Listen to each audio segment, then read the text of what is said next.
wabarakatuh. Waalaikumsalam warahmatullahi wabarakatuh.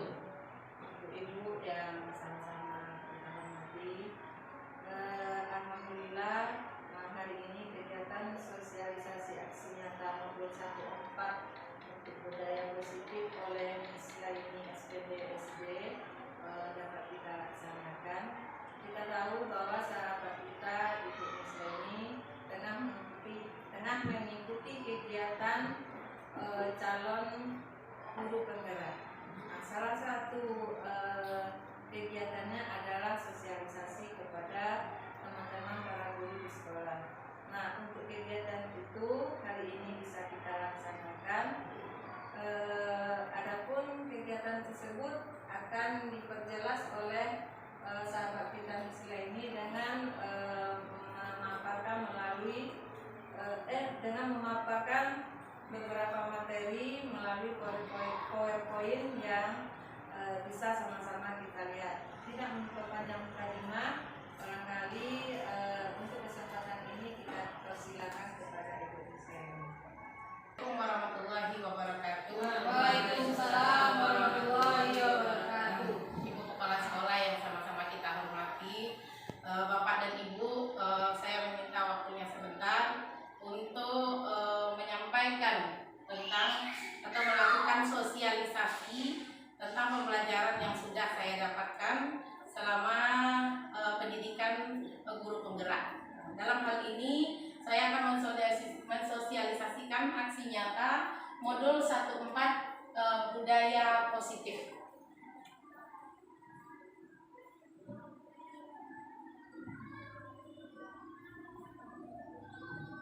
Yang pertama itu disiplin positif dan nilai kebijakan universal.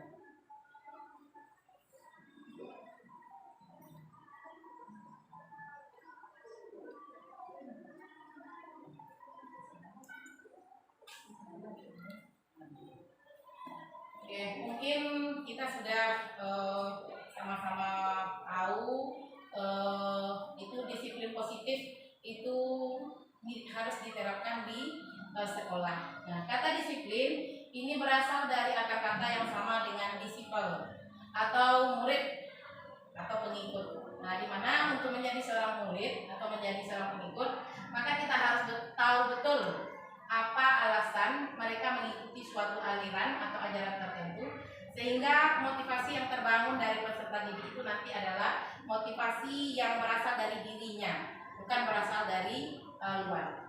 Nah, kebanyakan orang itu menggabungkan kata disiplin dengan tata tertib, teratur, atau kepatuhan kepada peraturan. Tetapi kata disiplin ini juga sering dihubungkan orang dengan hukuman, padahal itu sungguh berbeda. Karena pada dasarnya pembelajaran yang kita laksanakan di sekolah itu tentang disiplin positif itu tidak selalu dengan memberikan hukuman kepada siswa kita. Artinya jika salah seorang dari siswa atau siswa-siswa kita melakukan kesalahan, nah seharusnya itu kita tidak boleh langsung memberi mereka hukuman, tetapi ada salah satu alternatif terakhir yang bisa kita lakukan. Di antaranya adalah dengan menerapkan budaya disiplin. Jadi patuh dengan tata tertib yang sudah diterapkan di sekolah. Nah, disiplin diri ini dapat membuat seseorang untuk menggali potensinya menuju tujuan yang mulia. Nah, seperti apa yang diinginkannya. Nah, disiplin diri juga mempelajari bagaimana cara kita mengontrol diri, kemudian bagaimana menguasai diri, ya, kemudian memilih tindakan yang mengacu pada. Adapun beberapa nilai-nilai kebijakan atau sifat positif itu yang sesuai dengan penerapan profil pelajar Pancasila sesuai dengan kurikulum kita sekarang, yaitu kurikulum Merdeka. Di mana pada kurikulum Merdeka tersebut ini memang diharapkan setiap murid kita itu memiliki keenam profil yang sudah ditetapkan tersebut. Di antaranya diharapkan nanti dari budaya yang diterapkan di sekolah tersebut, anak kita memiliki keimanan, ketakwaan terhadap Tuhan Yang Maha Esa, kemudian juga berakhlak mulia. Itu tujuan profil pelajar Pancasila yang pertama. Yang kedua, nanti murid-murid kita itu menjadi anak yang mandiri. Yang ketiga, murid-murid kita nanti memiliki nalar yang kritis. Artinya dia nanti mampu untuk berpikir, mampu untuk menghubungkan dalam kehidupannya sehari-hari. Yang ketiga yaitu berkebinekaan global, di mana penerapan profil Pancasila ini dalam berkebinekaan global ini nanti diharapkan anak-anak kita memiliki sikap melaksanakan atau menjaga persatuan dan kesatuannya. Kemudian diharapkan nanti siswa kita ini mampu dan mau untuk bergotong royong. Dan yang keenam itu diharapkan dari profil pelajar Pancasila ini nanti di akhirnya anak-anak kita atau peserta didik kita itu memiliki kreativitas, ide-ide yang kreatif. Ada 3 motivasi manusia. Jadi ibu-ibu, bapak dan ibu, biasanya ada 3 motivasi perilaku manusia. Artinya manusia melakukan sesuatu karena ada 3 hal yang memotivasi mereka.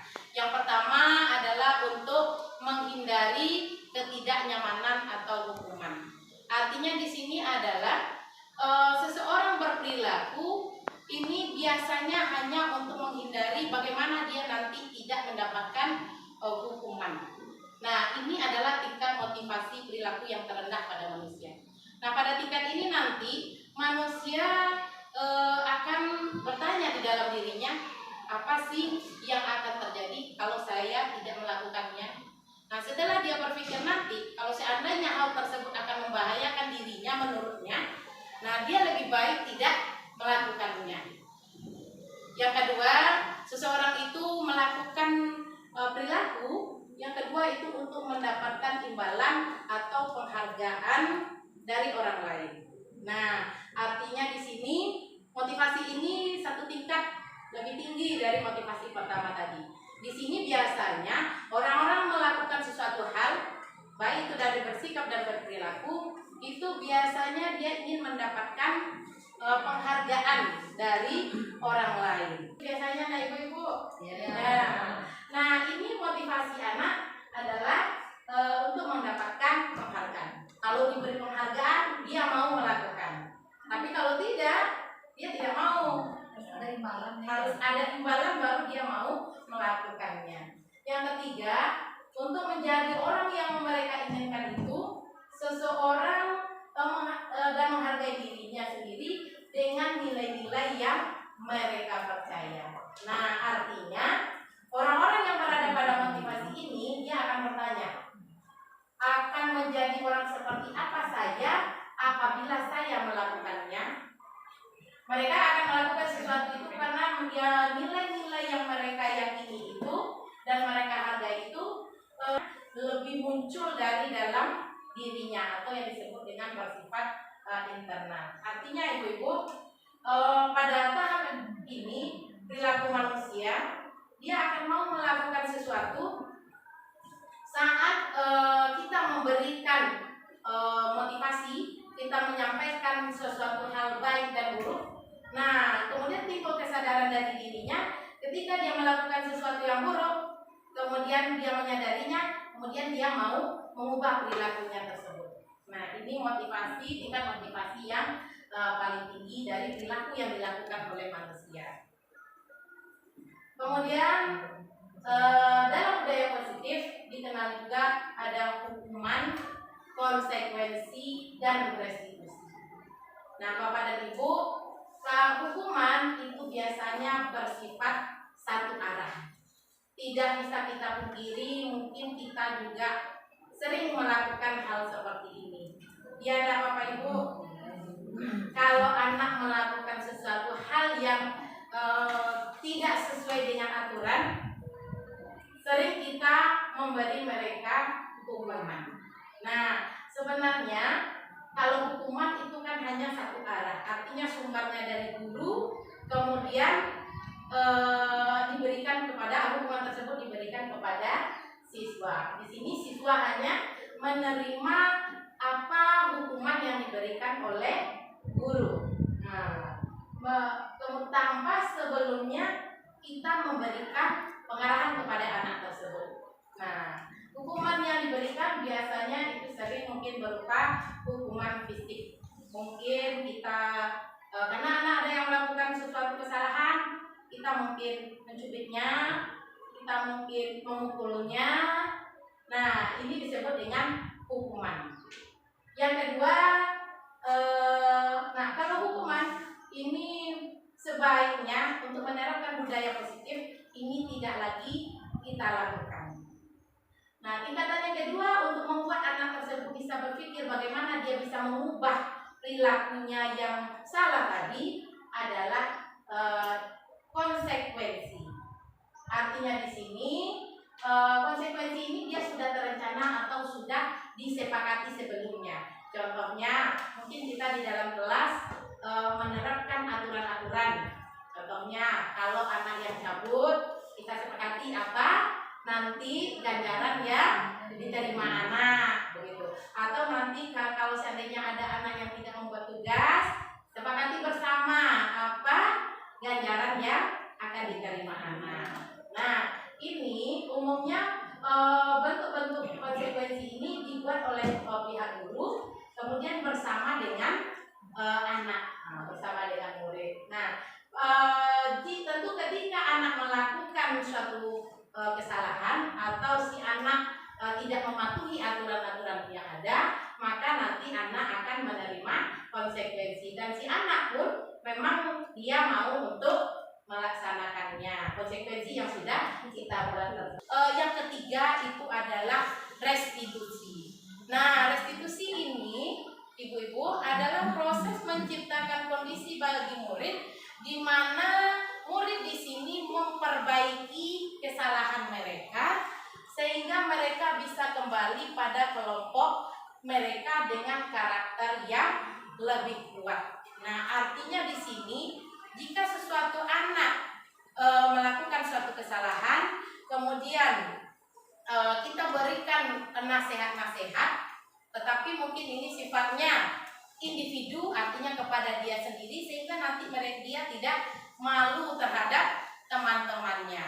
Nah, kesepakatan ini, restitusi ini biasanya sudah dibuat dulu dalam bentuk keyakinan kelas. Nah, hal ini penerapan disiplin inilah yang terbaik yang dilakukan di sekolah, di mana alasannya itu yang pertama, restitusi itu membantu murid menjadi lebih memiliki tujuan, disiplin positif dan memuliakan dirinya setelah dia berbuat salah. Nah, artinya penekanannya bukan pada bagaimana dia berperilaku untuk menyenangkan orang lain atau menghindari ketidaknyamanan di kelas misalnya. Namun tujuannya adalah menjadikan orang yang menghargai nilai-nilai kebijakan yang mereka percayai. Karena munculnya keyakinan ini adalah dari dalam dirinya sendiri.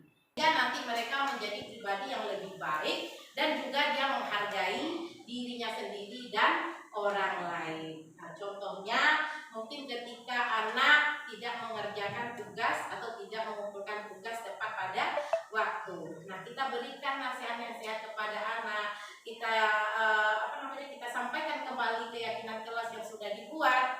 Nah, tentu dia akan berpikir sendiri bagaimana dia nantinya lebih menjadi pribadi yang lebih baik lagi. Kemudian hukuman ataukah konsekuensi. Nah, biasanya ada beberapa tindakan guru yang berupa hukuman atau konsekuensi.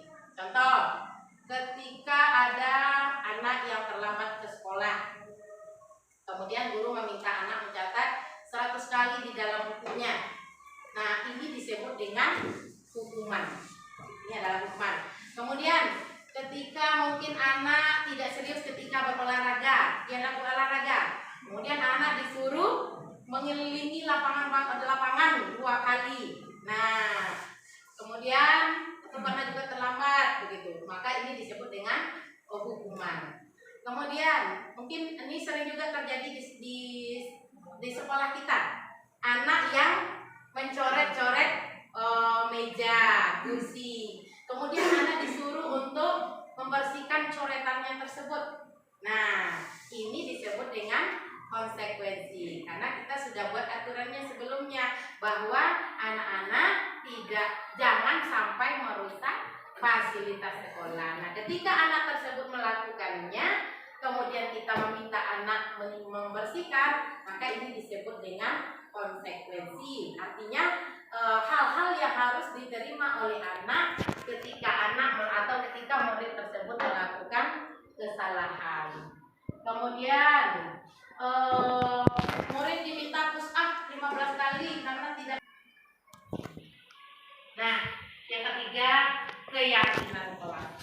Di dalam budaya positif, di mana pernyataan keyakinan kelas ini senantiasa dalam bentuk yang sikap-sikap yang positif.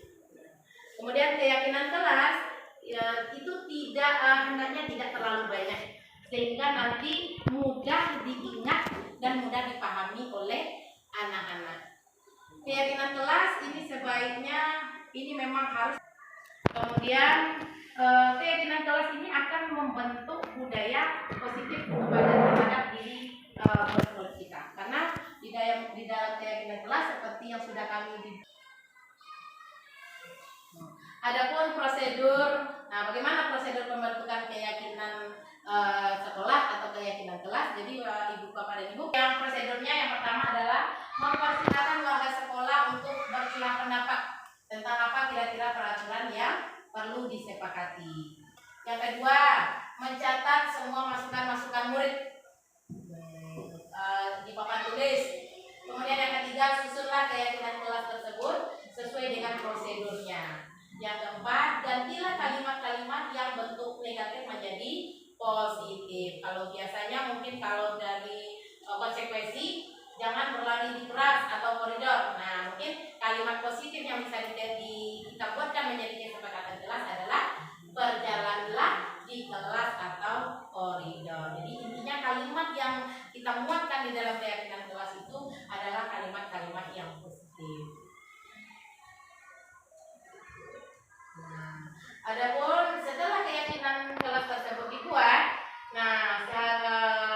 maka keyakinan kelas itu tidak terlalu banyak, mungkin sekitaran 3 atau 7 prinsip keyakinan.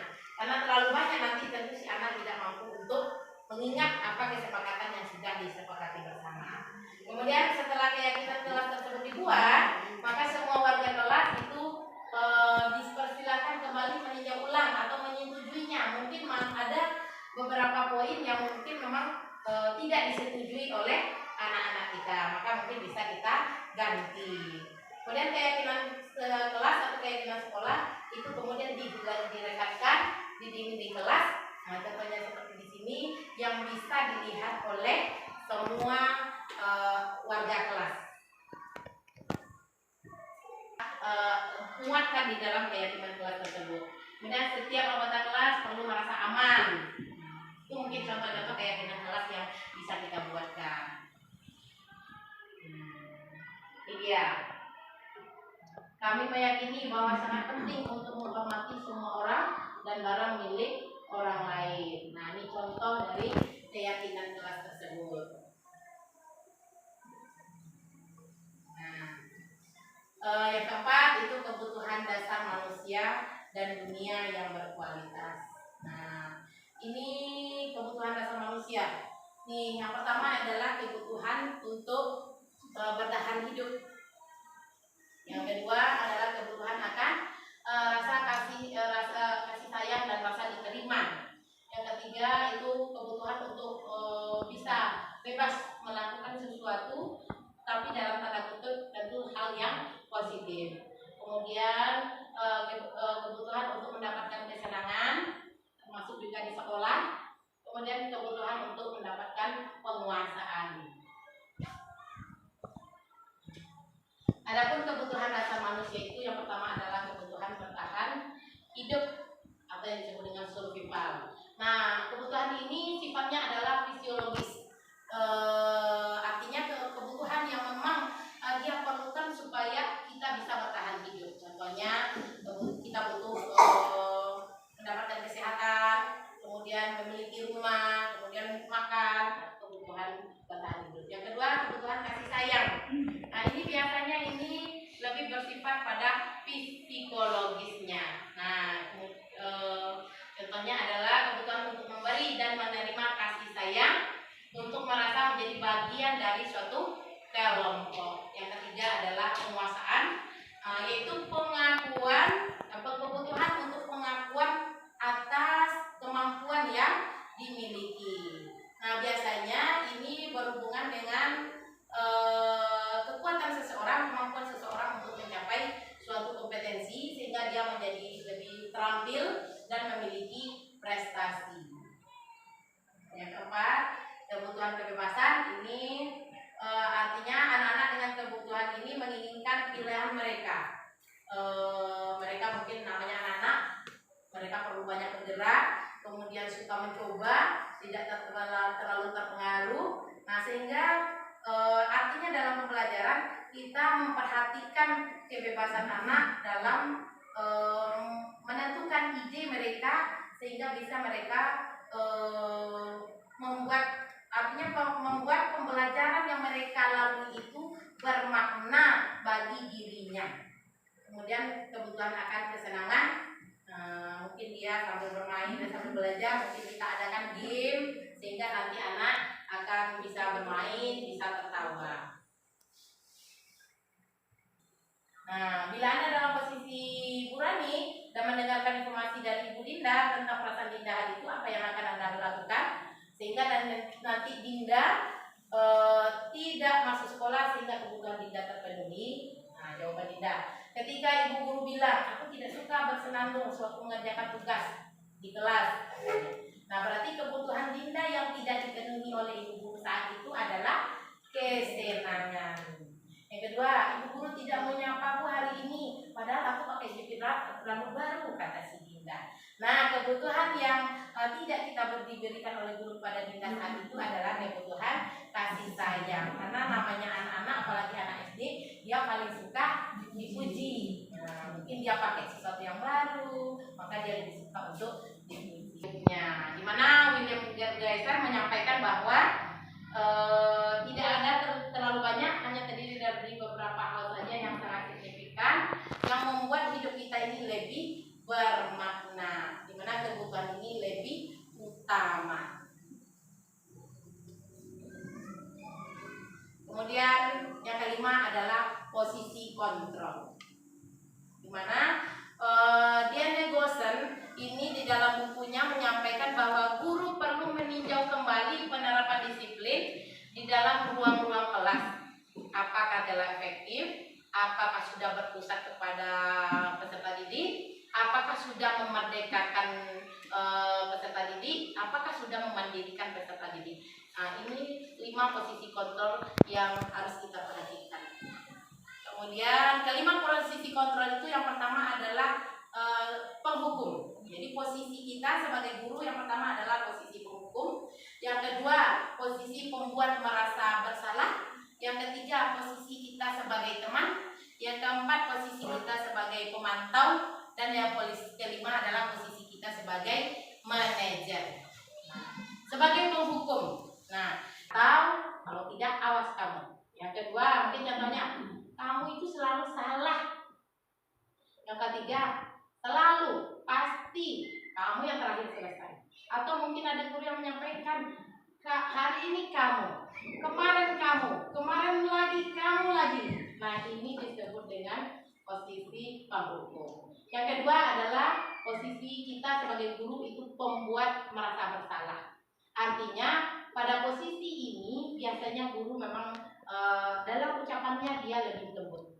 Nah, biasanya kita sebagai guru ini menggunakan keheningan yang membuat orang lain merasa tidak nyaman, merasa dia bersalah, atau merasa anak nanti menjadi rendah diri. Nah, biasanya mungkin kata-kata yang bisa kita ucapkan itu adalah, nah, ibu kecewa sekali dengan kamu. Nah, bahasa kita lembut, tetapi ini akan membuat anak tidak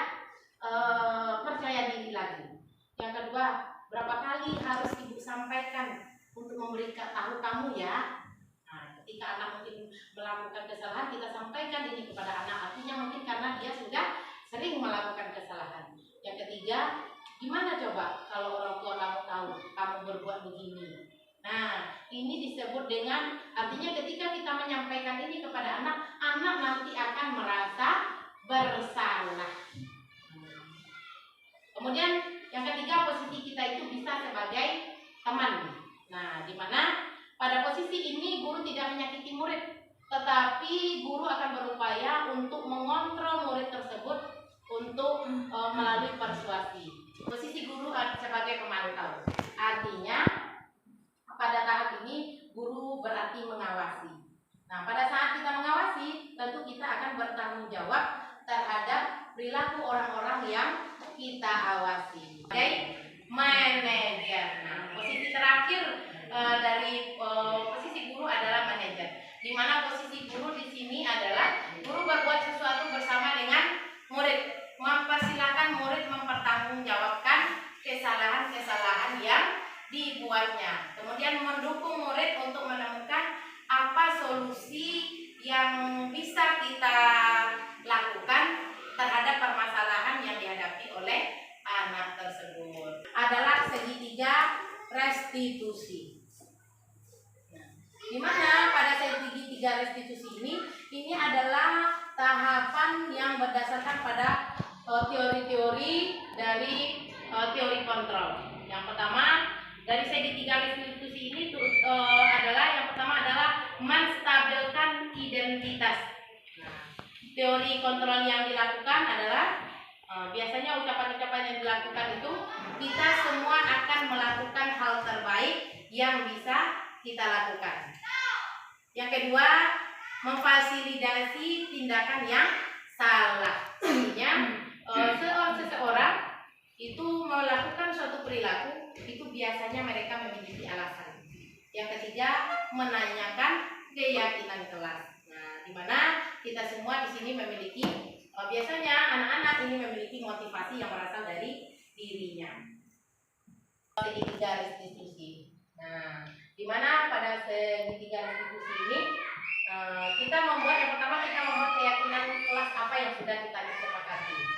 Nah, yang kedua, kamu ingin menjadi orang yang seperti apa?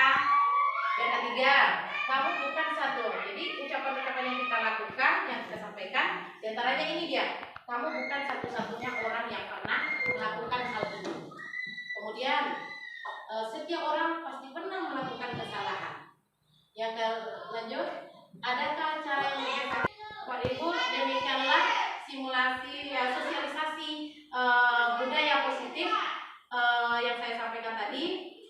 Di sini saya mensosialisasikan ini mudah-mudahan karena memang anak-anak kita banyak yang memiliki perilaku yang mungkin sudah banyak terjadi hal-hal yang negatif. Contohnya anak kita yang sering bertengkar, anak kita yang sering berbohong, anak kita yang bahkan ada yang artinya mengambil barang teman tanpa seizin teman. Nah, mungkin di sekolah kita ini nanti kita berharap bersama dengan kita membuat artinya kita melakukan budaya positif. Mudah-mudahan di sekolah kita ini nanti anak-anak terbiasa, artinya bisa mengubah pola perilakunya menjadi lebih baik lagi. Presentasi dari saya, kalau ada pertanyaan dari ibu-ibu saya persilahkan.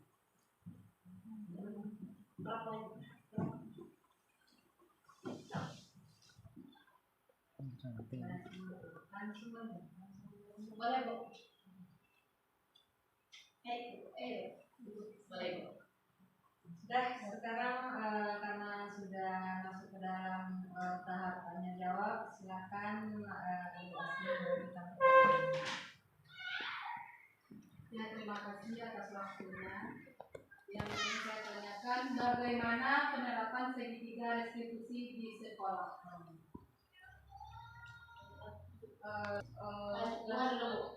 Pertanyaan yang kedua. Terima kasih atas waktu yang diberikan. Saya mau menanyakan bagaimana cara atau contoh penerapan budaya positif di sekolah. Dan masih ada ibu yang ketiga ya Ibu Desna, silakan. Oke, di sini saya juga ingin menanyakan kasus apa saja yang bisa digunakan untuk penerapan segitiga restitusi. Nah, jadi untuk tahap sekarang ada 3 pertanyaan, barangkali Ibu Desna ini bisa menjawabnya satu-satu. Oke. Terima kasih. Saya akan mencoba menjawab pertanyaan dari Ibu. Yang pertama nanti saya jawab dulu pertanyaan dari Ibu Indri, karena nanti pertanyaan Ibu Asri dengan Ibu Misna itu saling berkaitan. Nah, contoh penerapan budaya positif di sekolah kita. Sama-sama kita sudah tahu bahwa di sekolah kita ini anak-anak kita itu sering sekali bertengkar. Kita sama-sama rasakan dah ibu-ibu, ketika istirahat setiap harinya ada saja murid kita yang bertengkar. Ketika kita sedang makan sudah ada yang melapor bahwa ada yang adiknya yang menangis, ada kakaknya yang kaki tangannya berdarah. Nah, hal ini terjadi mungkin karena di sekolah kita belum membuat yang namanya keyakinan sekolah. Ketika kita menghadapi kasus-kasus seperti ini, pada hari itu memang masalah itu tuntas untuk siswa yang ini. Tetapi permasalahan akan muncul lagi pada siswa lain di waktu yang lain, di waktu yang berbeda. Nah, ini kenapa? Ya mungkin karena kita belum membuat keyakinan sekolah. Nah, mungkin di sini kita perlu bersama-sama merumuskan bagaimana supaya kita bisa membuat keyakinan sekolah, sehingga anak-anak yang tadinya melakukan pelanggaran dia akan berpikir sendiri apa akibat dari tindakan yang sudah dilakukannya. Kemudian dia tidak akan mau lagi untuk berbuat hal yang sama. Nah, contohnya saja kasus pertengkaran tadi. Yang kedua, contohnya mungkin anak kita ini sering sekali, artinya pada tahap ini anak tidak memiliki rasa persatuan dan kesatuan. Nah, bagaimana nanti supaya kita buat keyakinan sekolahnya? Yang kedua, mungkin contoh budaya positif yang bisa kita terapkan itu adalah berbohong. Karena pengalaman kita, anak kita di sini untuk kasus berbohong ini sulit sekali untuk bisa membuktikannya. Nah, bagaimana nanti kita buat bersama suatu keyakinan bagaimana nanti anak kita bisa memiliki budaya positif. Tersebut pertama tentu kita buat di mana pada segitiga restitusi ini yang pertama kita akan menanyakan keyakinan kepada siswa tersebut. Dengan arti kata terlebih dahulu kita sudah membuat keyakinan, baik itu keyakinan sekolah ataupun keyakinan kelas. Nah, ketika seseorang anak melakukan suatu tindakan yang negatif, maka kita bisa menstabilkan identitas. Artinya pada saat itu kita menyampaikan kepada anak supaya tidak membuat dia merasa bersalah. Kita sampaikan ucapan-ucapan bahwa kamu bukan satu-satunya orang yang melakukan hal ini. Artinya sebelumnya memang sudah ada. Artinya sudah ada sebelum itu siswa-siswa lain yang melakukan hal seperti ini. Artinya dengan ini dia bisa berpikir sendiri bagaimana nanti dia mengubah perilakunya tersebut. Nah, mungkin itu jawaban dari saya. Terima kasih atas pertanyaan dari ibu-ibu. Saya kembalikan kepada Ibu Moderator. Ya, terjawab sudah pertanyaan dari kita orang dulu. Masih adakah di antara ibu-ibu yang mau bertanya? Pas? Oke. Nah, kalau memang sudah pas berarti kegiatan kita sosialisasi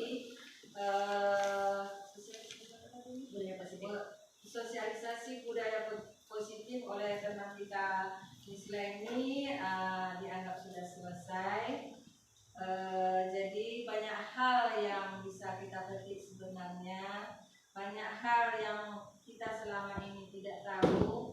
Nah, sesuai dengan pembelajaran yang diminta oleh Mas Menteri bahwa saat ini kita memang belajar itu belajar merdeka, tapi bukan berarti kebablasan.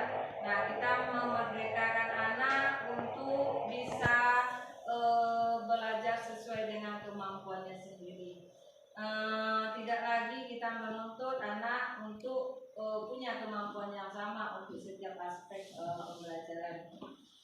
barangkali untuk pertemuan-pertemuan berikutnya, karena CGP ini ada 6 bulan pelaksanaannya, dan barangkali ini adalah sosialisasi yang pertama dan akan diikuti dengan sosialisasi berikutnya. Mudah-mudahan sangat bermanfaat bagi kita semuanya.